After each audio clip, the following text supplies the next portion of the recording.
Welcome back to Axtreme-Guitar. For this video I'm going to be going over the song Something by the Beatles, specifically by George Harrison.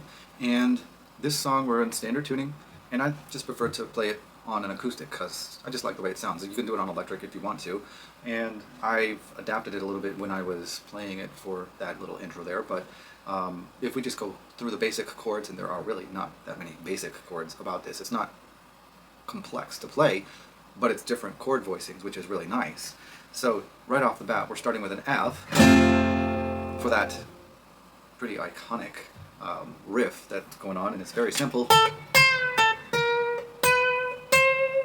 So if you want to learn that little riff there, it's down on the B string, which is the second string from the bottom, and you're on the 10th fret, and then you do this pre-bend on the 12th string, and it's only a half of a bend, so that means that the target note that we want is the 13th fret, but we're not hitting the 13th fret, we're just bending the note a little bit so it reaches that note there. So you go and you release the bend so that it goes from that 13th pitch and comes down to the 12th fret pitch. So it's, then you go back to 10, and then you're just going to go 11, 12, 13. With that little riff, you're going to be playing an F, and then you go to an E flat, and that's going to be an A pattern chord. So I tend to play my A pattern chords like this, and I block the bottom E string, so I just hear this. And you don't want to get this top E string either. And then we go to a G. Now you can get it with the two fingers on the bottom there, or you can do it with the one. And then we go to C. And we're immediately into the verse.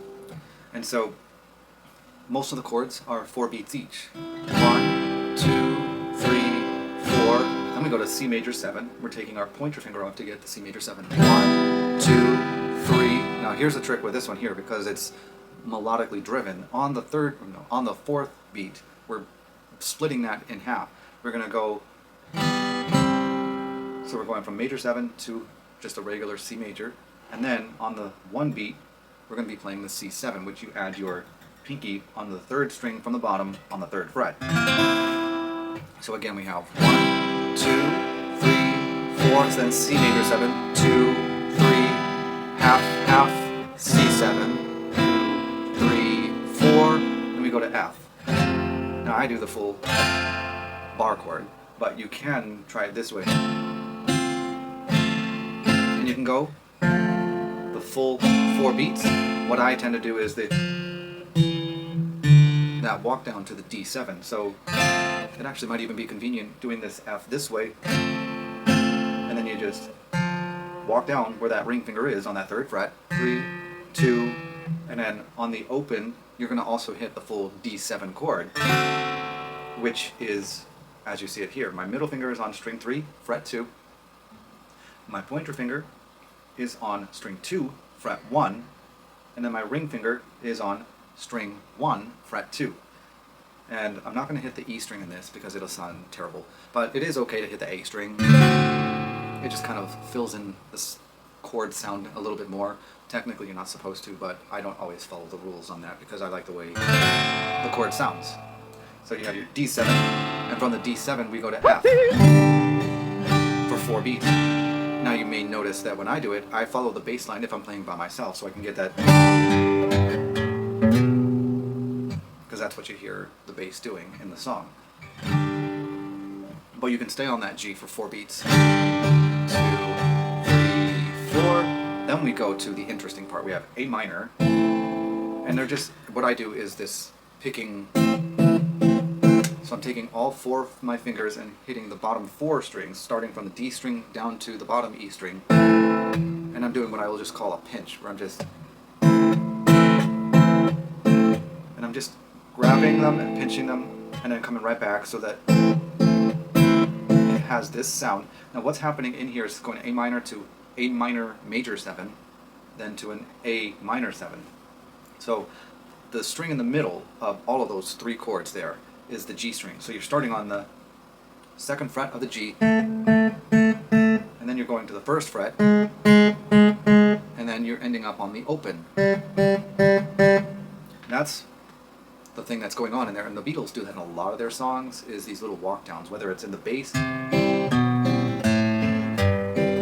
or they do it somewhere else, like in this one on this more treble type of a string, and you're getting the, and then we shift our fingers to the minor major 7, so it's kind of like flipping the A minor completely upside down, but you have to change your fingers in order to do that. So instead of being in the A minor, we're going to move our middle finger to the 2nd string 1st fret, our pointer finger to the 3rd string 1st fret, so both of these are here on string 2 and 3 1st frets. Then I reach over with my ring finger to the D string or 4th string 2nd fret,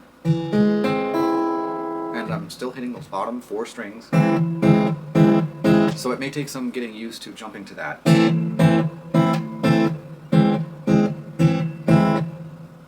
And then from there we're going to go to the A minor 7, which is a lot easier to get to if you're familiar with A minor or even C.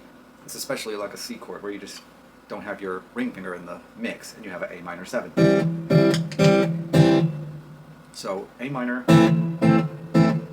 major 7 to a A minor 7. And then the next one, if you choose to use this next chord, you can do a D9 or you can just go to a D7. Either one sounds really close to the same, but I like to go with the D9 because it's different voicing, just slightly different from D7, and it's more of a challenge. It's cool to be able to do something completely different.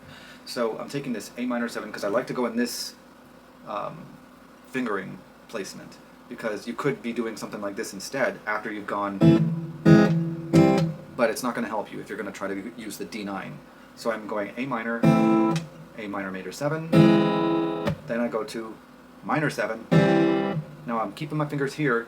To get to the D9, I'm just going to come down 1, 2 frets, and then placing these 2 fingers down. And if you are familiar with this, you recognize it. We did this shape earlier in the song, in the verse. It is the 3rd chord, the C7. Exact same fingering, just down here where our ring finger is on the 5th fret and so is our pinky, and you get a D9. So I like that. It's a nice, unique sound, as opposed to, it's a little different. You can hear that little difference. Nice change. So that's why I like to use the D9.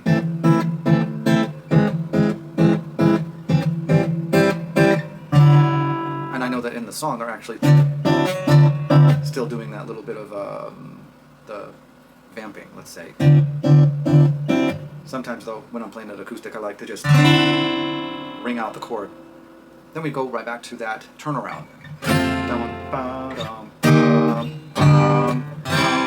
And we go right back into the verse again. Everything is the same. You repeat the verse just as it was before. Now the difference is that at the end of that verse, after we do that A minor to minor major 7, minor 7 to D9, we're going to that turnaround, and it's going to be a difference. We have the F, just like we did before, E flat, G, A major. So we're working our way into the bridge. So you hold that A for a bit. So we have,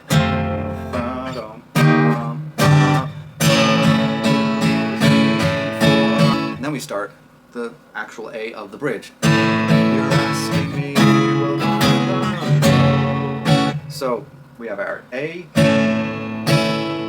and it's 2 beats. You're asking, and then we come to a C minor or minor 7. I like to use the minor 7.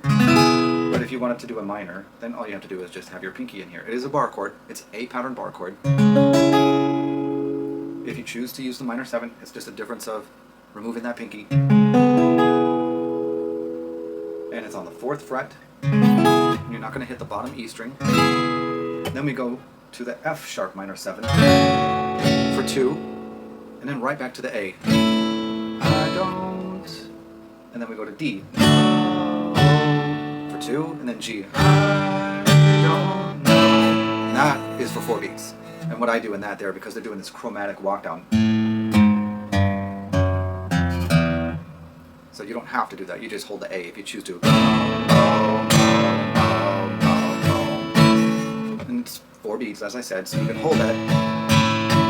And and then you go repeating again to the C minor or minor 7, to a F sharp minor 7, to the A, 2 beats each of those, and then you go D to G for 2. This time we go to C to get back into the verse. For the solo, you just play the verse chords. Nothing is any different. It's still a verse chords. Everything is the same.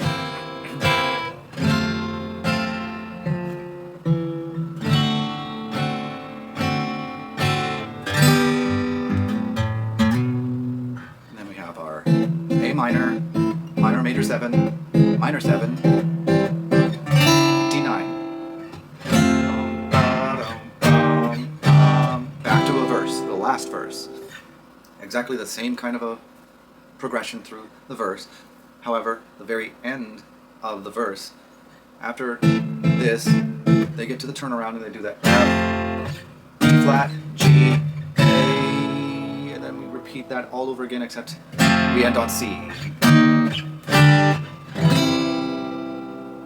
So, hopefully that's helpful for you to be able to play along with the song, whether you're doing it acoustically the way that I've been doing it, or you play it with a group of people and you're playing it on an electric, or not with a bunch of people, but playing it on electric.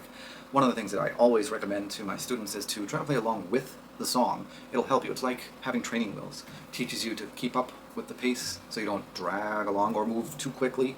It helps you to also hear if you're playing a wrong note, because sometimes when you're playing certain chords you say, yeah, that sounds great, and then you mix it in with someone else or with the song, and then suddenly, whoa, what happened? So play along with the song just to kind of test yourself out. If you don't do it all the time, at least do it once or twice every so often, just to check in on yourself. It's really a good litmus to make sure that you're getting it right.